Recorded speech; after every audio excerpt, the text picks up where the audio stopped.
and I see my man in the background, Arnaud Develay. What's going on, man? How you doing today? This evening. It's evening for you. I'm doing great, Jamal. How are you? I'm doing okay. Just trying to keep track of time zones. Yeah, doing okay. Long day, but I'm okay.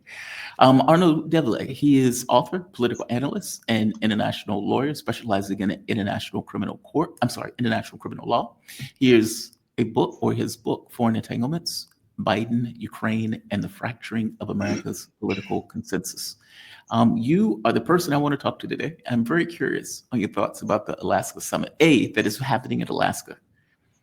That that hits me with a bit of trepidation. I got to be honest with you.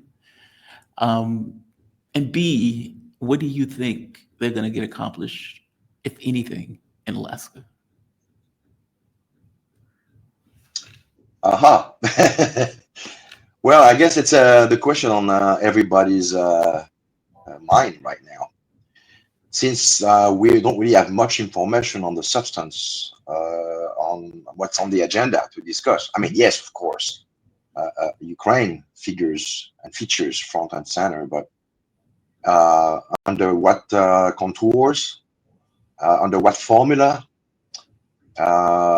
this remains pretty much, the mystery right now.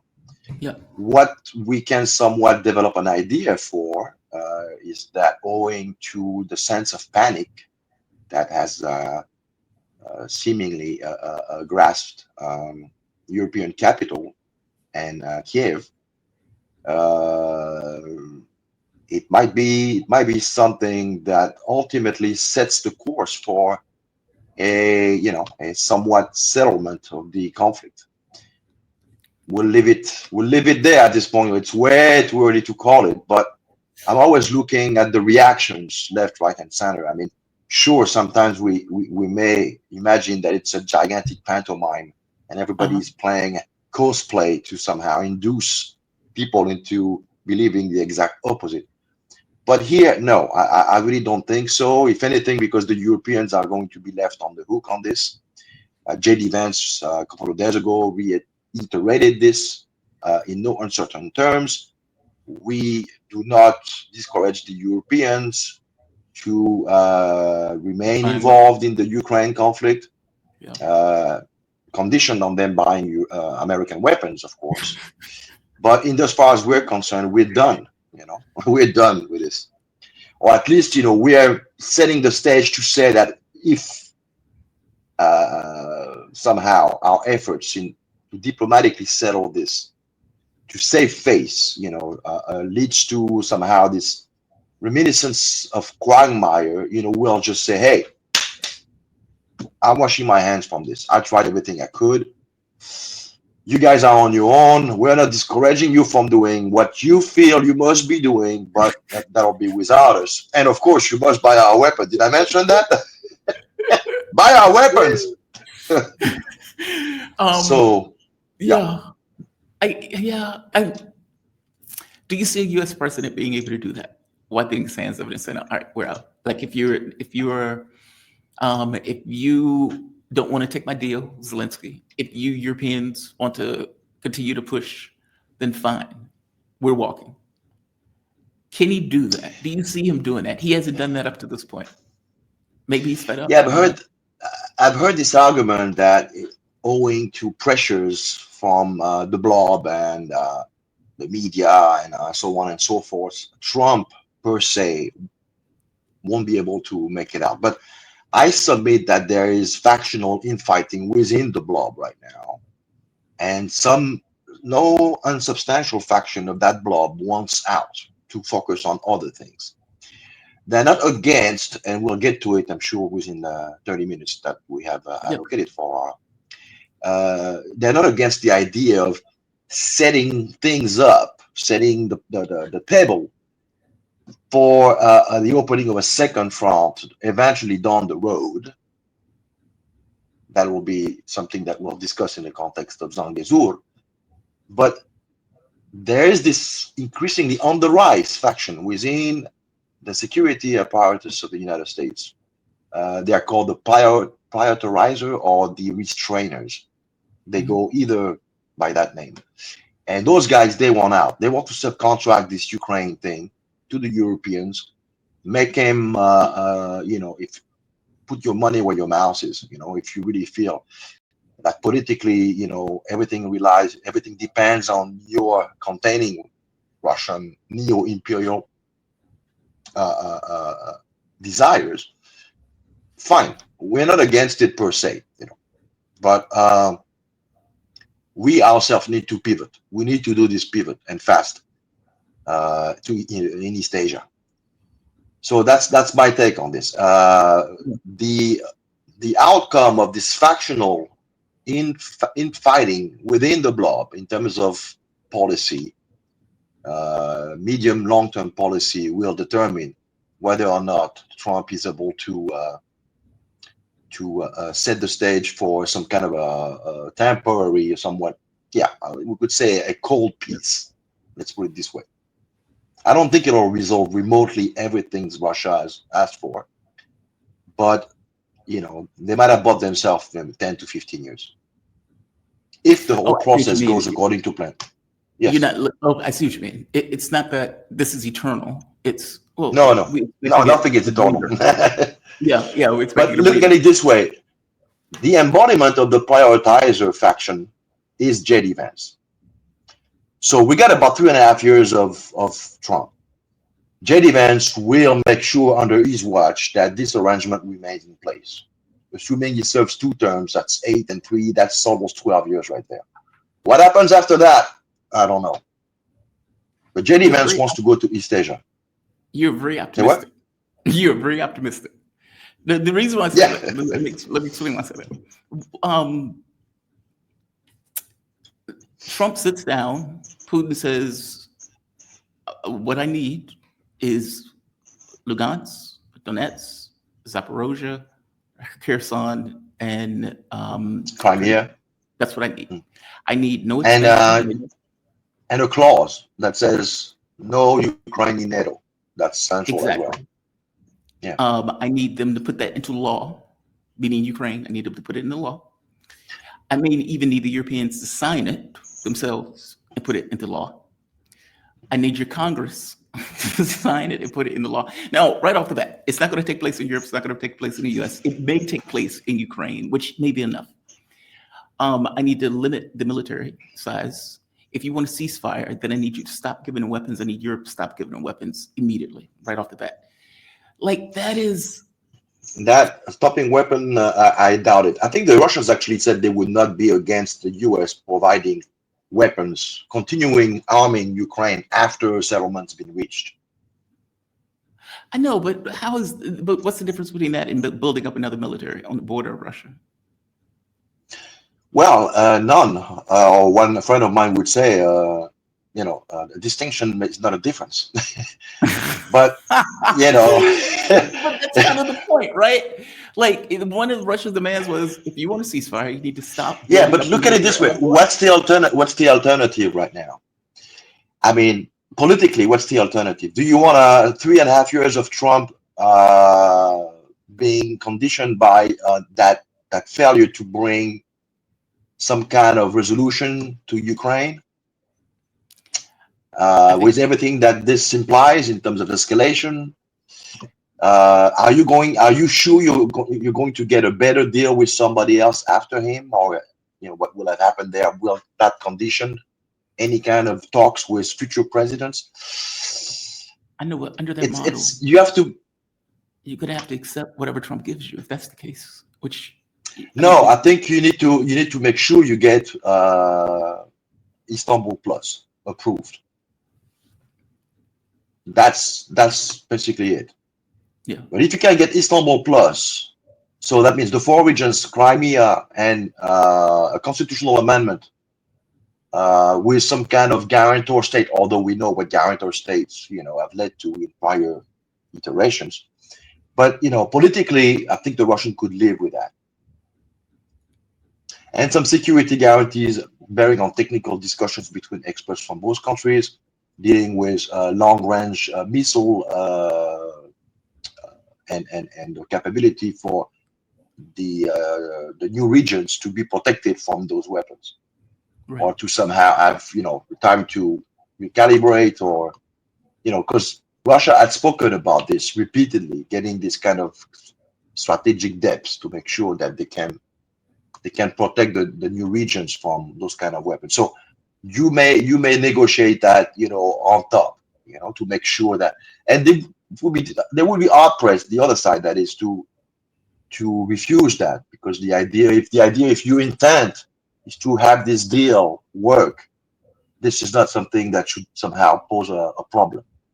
So, so the five regions, I mean, the four new regions, Crimea, constitutional amendment on Ukraine remaining out of NATO, technical arrangements on the protection of long-range missile for the four regions, and potentially, not potentially, it has to be discussed as well. Respect for minorities, Russian-speaking minorities, which some of them live in the western part of Ukraine. We always tend to assume they all live in the east, but there are some living in the west. Right. So Russian has to remain, as it was for many years, a protected language constitutionally. So And you may have to, yeah. So would that take place through the adoption of a constitutional amendment, or would that be somehow reactivated? Because I don't believe this amendment, I mean, this clause in the constitution was declared invalid in the new constitution. They just somehow disregarded it. But and obviously, for the last 2 points that I just mentioned, you will need to hold new elections. So that would be the first step. Hold new elections, get your new lease on life, even though you're still dealing with somewhat of a Banderite iteration of the Ukraine government. You would still you get a new start, a fresh start. So assuming it's Zaluzhny, they get their guys in, they get themselves, a new veneer, a new cover story, and somehow, yes, Zaluzhny needs to consolidate his power. He needs to give what people want in Ukraine right now. He's the old soldier. This is how people look at him. He actually inspires a measure of respect in Ukraine, even though he's a sorry ass military man, if you ask me. But that's another story. But that you want he's to known as charge. the guy who actually went against Zelensky during the famous counter-offensive, right? So Yeah. that would be enough to somehow rig an election and get him in. And the whole So the whole thing would be put to a slow burn for a decade and a half, decade and a half. you're replacing one Nazi with another Nazi in a government Yeah, that is full of well, a Nazis. banderized, yeah, of course. Well, at least a puppet for sure. I mean, I don't think those guys are, whether it's Zelensky or him, ideologically inhabitated by banderism. They're just thieves. They're He just has a picture of thugs. Right. Moscow burning on his office desk or something like that, Yeah, or like on his office yeah, but wall. He's like, "This is sure, my but favorite office." yeah, but you have to get out of the black and white. It's a lot more nuanced than this in those kind of regime. It's very clownesque, and some of those people who somehow manage to survive until the very bitter end, to the extent it comes to an end, are those who actually are um, double downing in the what you might call it, the symbology of it, right? Right. Doesn't necessarily mean that they are trained ideologically to a T in every single task that they do per day. You have some people like this. Uh, No matter what they do, something the most insignificant, um, thing, like whether it's about having dinner or going to the restroom or having a tidy or organized house. Yeah, I mean, those ideologies are actually kind of like a third legs, kind of a yeah. cane that you use to conceal your own neurotic, or your shortcomings. So it doesn't mean that you are, a pure, one of the prototypes, this kind of alpha, the Homelander of Ukraine, Right. not at all. Yeah, and even Homelander, you look at it, he's very weak. He has a lot of insecurities. So those guys are no different. They're just sociopaths. I They know, wouldn't but give a hoot about the whole ideological content. They just, they just want, how can I grab a maximum, make out with a maximum of money, put some of that money or my loot abroad, get myself some properties. It's a means to an end to those people. They have no spine. They have no ethic. They're just, I mean, they're willing to be puppet for foreign powers. So they yes, don't they give don't. a hoot about Ukraine. I mean, They, as a they banderist, at least be a patriot. Are you even that? No, they're not. They're perfectly no, okay with, no, I'm not.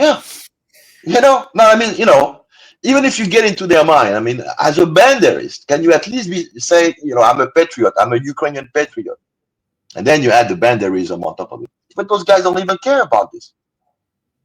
So, I guess my thing is that really in the best interest of Russia at that point? I mean, I get that. I understand the idea, right? Like from my point of view, these guys have murdered or killed 100,000 Russians. Even if you killed a million of them, they still killed 100,000 of you in a war that was effectively provoked when the government was overthrown. And so I look at it as Ukraine is just a proxy for the United States. You're negotiating with the United States right now to try to effectively end the war, but the United States is not going to try or stop trying. I mean, for God's sake, the Azerbaijan Armenia corridor, the United States is trying to take control of that with the idea that Armenia and Azerbaijan are now somehow buddies of the West, where they're going to be doing military exercises, strategic partnerships. Okay, so the soft underbelly of Russia, and for that matter, Iran, is now exposed to these two, yes, small countries, but two countries nonetheless that can be another front against Russia. Meaning, so in one sense, the U.S. is saying, "Hey, let's make a deal. Let's bring down hostilities. Hey, no expansion of NATO as we expand countries that we're going to effectively try to use for security reasons." Also, that's exactly. Yeah, I meaning the agree. U.S. is not stopping in Hmm. this process. Well, I'm my hoping answer the to that, well, I mean, it's been like this for since 1856 in the Crimean War. So it's nothing new. This century pro-secular um, animosity, adversity, and desire to reduce Russian to the most congruous portion. So the Russians are used to it. It's just that sometimes you have hot phases, sometimes you have cold phases. Those guys think in terms of decades, at minima, in terms of maybe this decades. is me being an So they American. have integrated this in their foreign policy. They know that the US cannot be trusted. Not even the paper on which the ink Yeah. still smells, is drying up.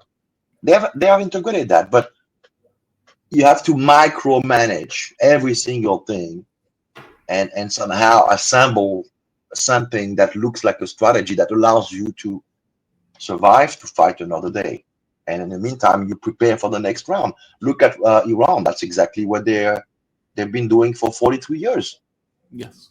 They're micromanaging tirelessly what appears to be constant harassment, and it is constant harassment, threats, demeaning of their sovereignty, if not their culture, if not their very raison d'être. But they don't let it destabilize them. They remain calm and composed, and it served them well so far. So sure, it's not funny every day to be an Iranian living in Iran. I'll grant you that.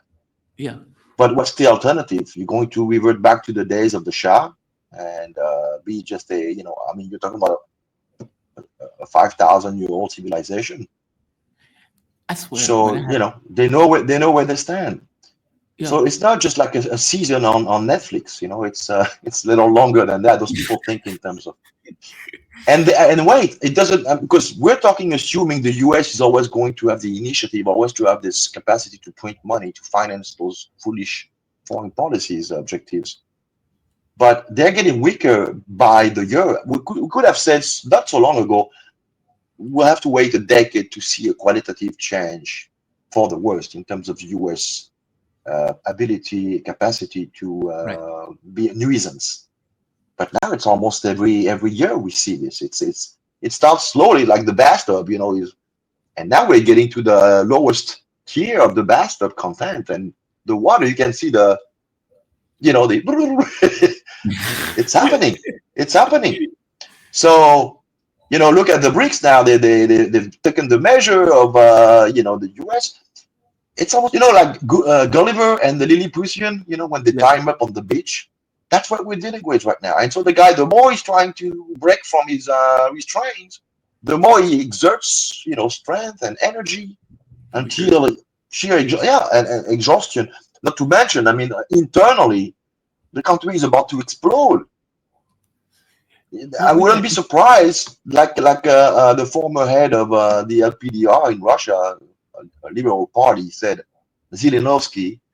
I wouldn't be surprised. I think Medvedev even alluded to it a couple of times that within the next 5 years we could have secessions of some states.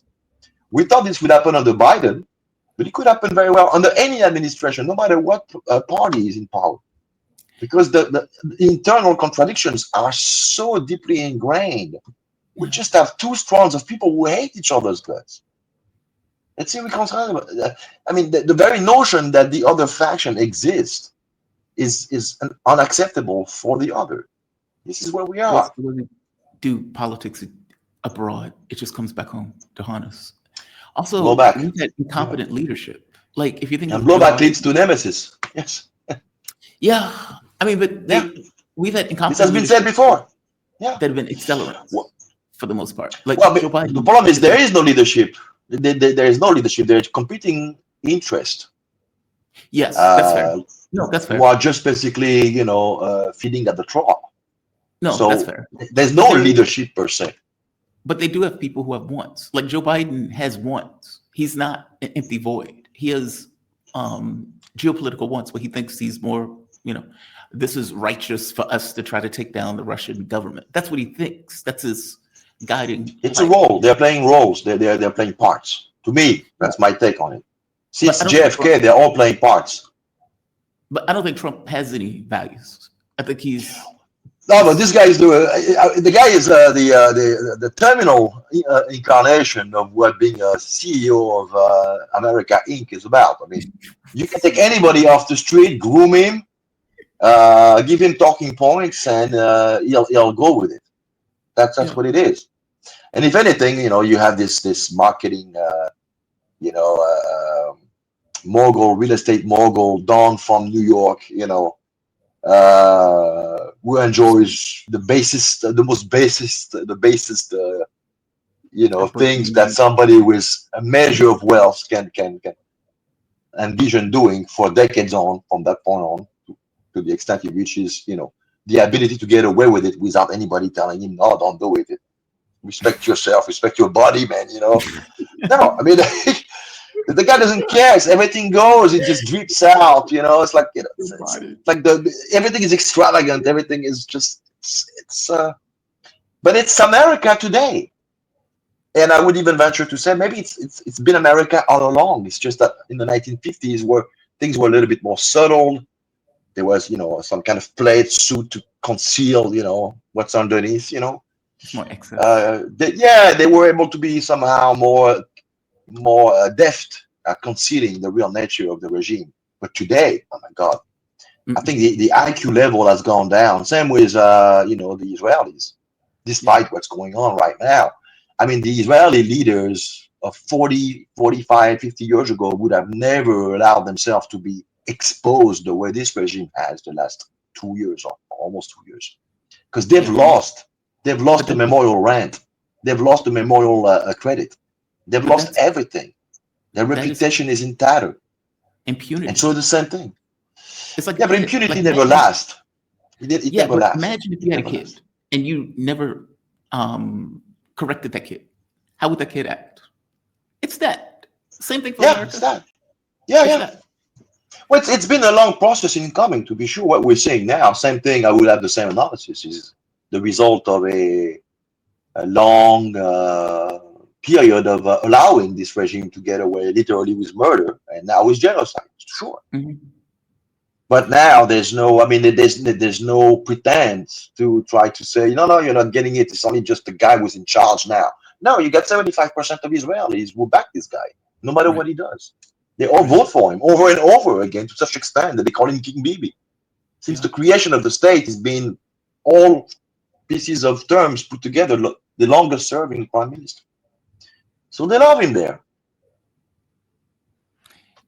What do you think Putin would accept? I mean, what you told me before, you think Putin would accept it? Do you think he would take that and call it a day? Yeah, Effectively, definitely. plus. Like I say, for Oblast, Crimea, Right. constitutional amendment bearing on neutrality, respect for ethnic minorities, Russian minorities, and technical arrangement as far as protecting the new regions from long-range missiles. Yes. Now, And then the incentive to give it like to put some sweets in it and to make it palatable to Congress. Ideas of a condominium partnership for Arctic Circle, maybe Russian proper exploration, development of to put some sweets in the spaghetti, right? yeah. Yeah. Do you think? Because everybody wants to make money in the end. Yeah, they'll take it. It's a perfect deal. It's a perfect deal. It's a perfect deal. It's not about I'm telling you.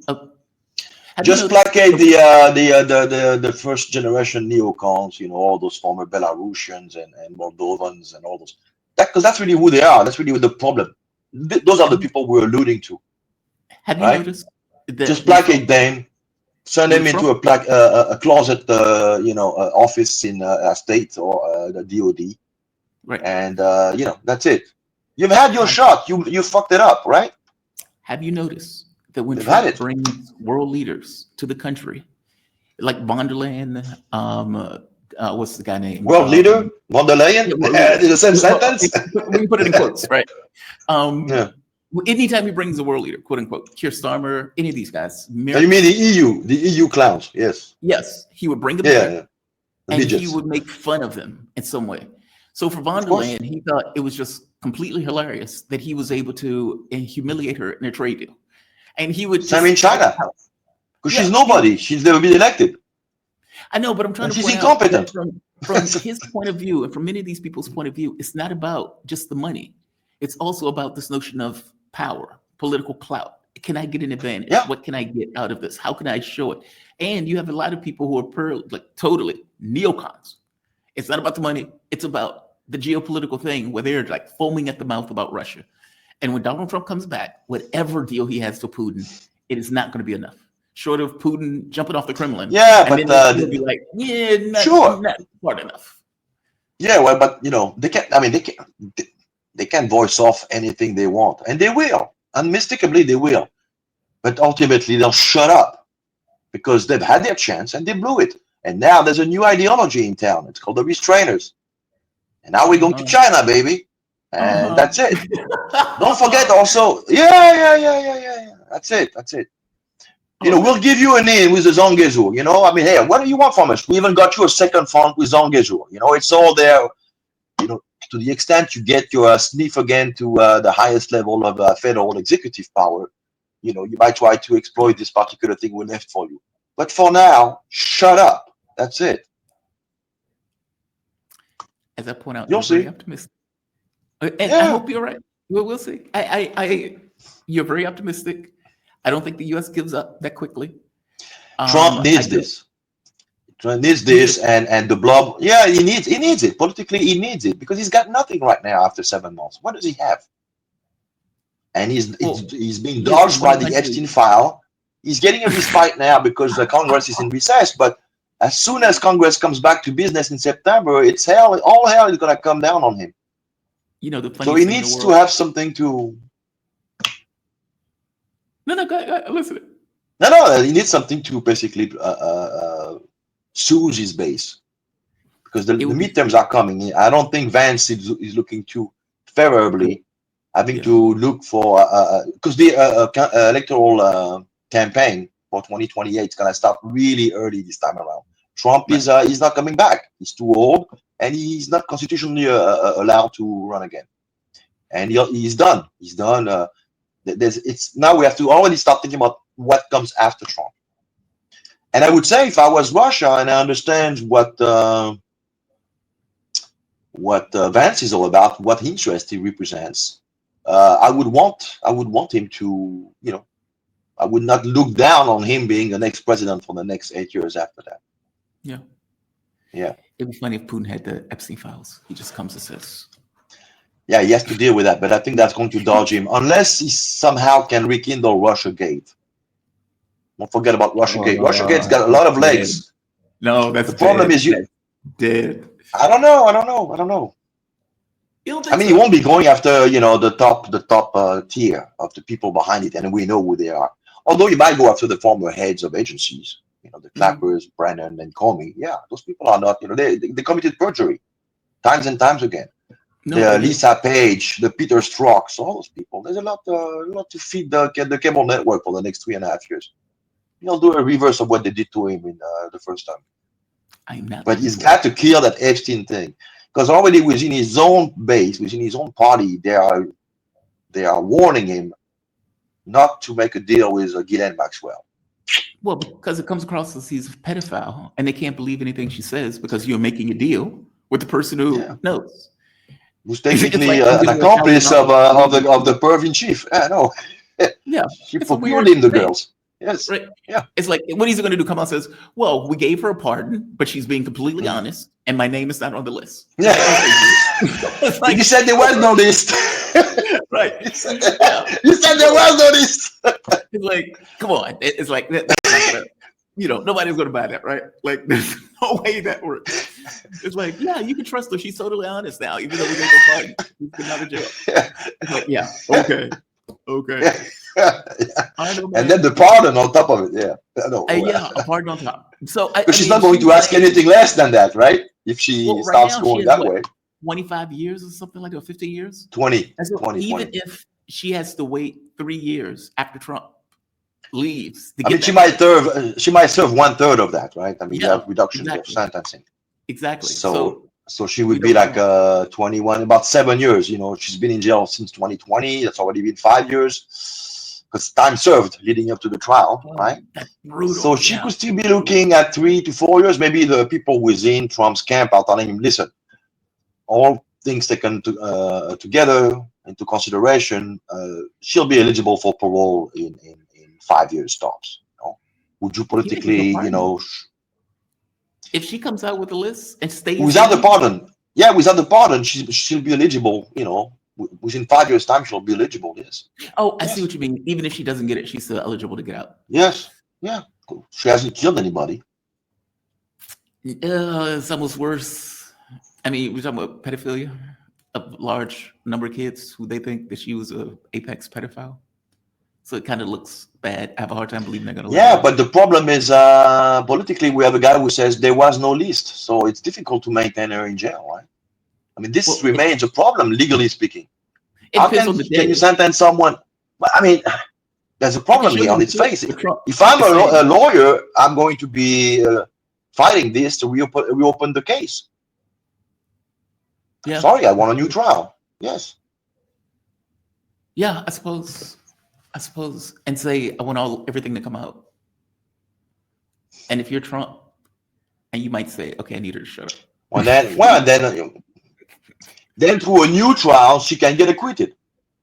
See, there's many ways to get it done. Trust our friend in Langley's. They know what they're doing. They can lean on any kind of federal judge for raison d'etat. Arnaud, man, thank you for this. I appreciate this. You gave me a more optimistic view of this thing, because I got to be honest, my view on this is kind of dark. But we'll see. I hope I'm wrong. I actually do hope I'm wrong. I'm sick of this war. These people are being killed for no reason. No, the problem is all the provocations that made Jalen the road to somehow a settlement of the situation.